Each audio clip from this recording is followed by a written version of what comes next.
the Lord, everybody. This is Pastor Laverne Wallace, one of the senior associate pastors at the Inner Court Ministries. God bless you, Inner Court. I miss you all so much. Today's spiritual vitamin will be found in 3 verses of Scripture. I'll be reading from the King James Version. First scripture will be Matthew 5:14. Ye are the light of the world. A city that is set on a hill cannot be hid. Verse 16, let your light so shine before men that they may see your good works and glorify your Father which is in heaven.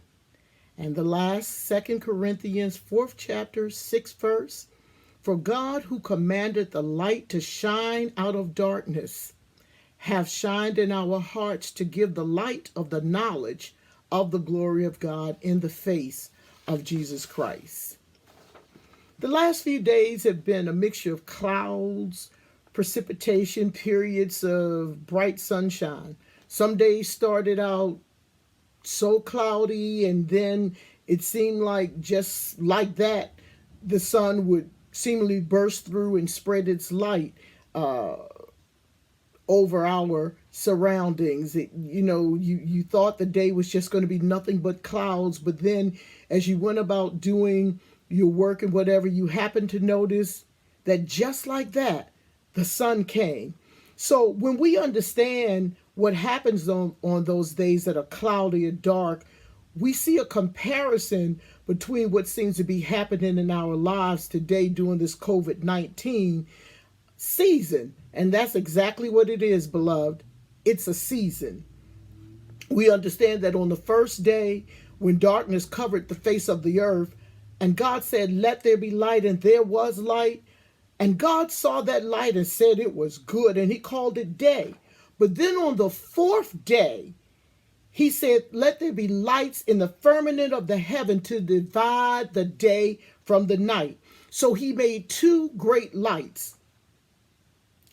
The greater light, the sun, to rule by day, and the lesser light, the moon, to rule by night. So God gave us the sun and he gave us the moon, both lights to shine, dividing the evening and the day. So we understand that once God placed the sun in the sky, it has been hanging there without fail. It appears sometimes that we can't see the sun. That doesn't mean that it's not shining. That doesn't mean that it's not giving light as God intended for it to do. What happens is clouds, whether they be rain clouds, snow clouds, storm clouds, they come and they block what's there. They come, they pass in front of the sun. But always know that the sun is still there. Just because we wake up and see a cloudy day, it doesn't mean that the sun isn't shining. It doesn't mean that God moved the sun. The sun is still where it always was. And the one good thing, one encouraging thing about a cloud that I want you to know is that clouds move. We sing the song, Giants Do Fall. I'm letting you know that clouds do move. And just for a moment, I want to leave this thought with you, that the sun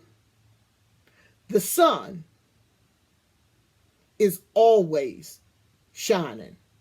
When clouds are present because of their density, they block the brightness of the sun. They can't move the sun, but they block its brightness because they pass in front of it.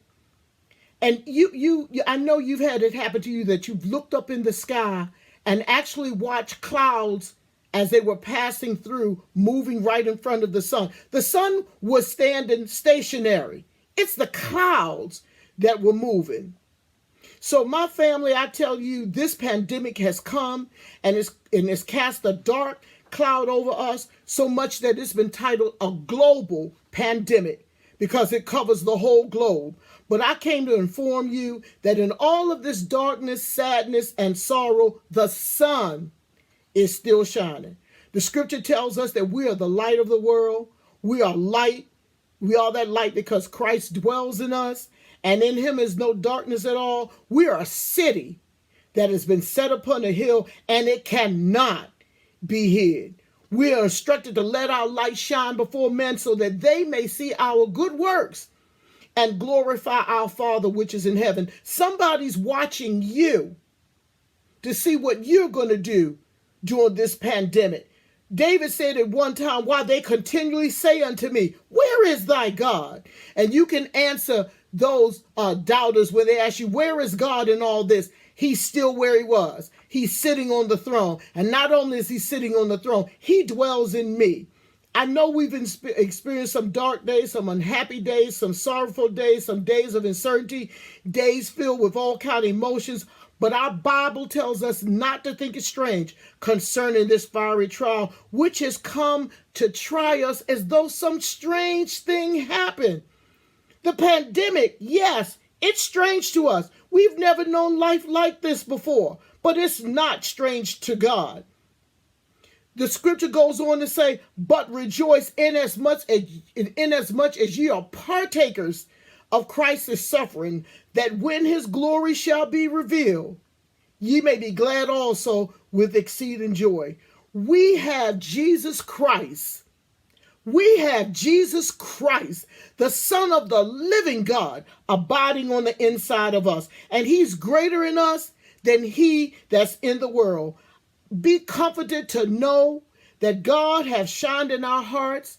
And just like when the natural clouds move, and they will move, you see the sun, the S-U-N, was still shining. It is still where God placed it. When those clouds move, the sun is still standing right there. And I want you to know this, in the midst of this pandemic, this cloud of sorrow, sickness, and havoc, that Jesus Christ, the S-O-N, is still and always will be shining. Be encouraged with the love of the Lord. This too will pass. The clouds are present, and they're hanging low, and they have been devastating, and some clouds last longer than others. Sometimes throughout the course of the day, you may say, I ain't seen the sun all day. But my God, that doesn't mean that the sun is not there. It's just the cloud that's in the way. So don't think it's strange concerning this fiery trial, which is to try you as though some strange thing happened unto you. The S-O-N is still shining, and he's still sitting on the throne. God bless you. I love you. Be encouraged.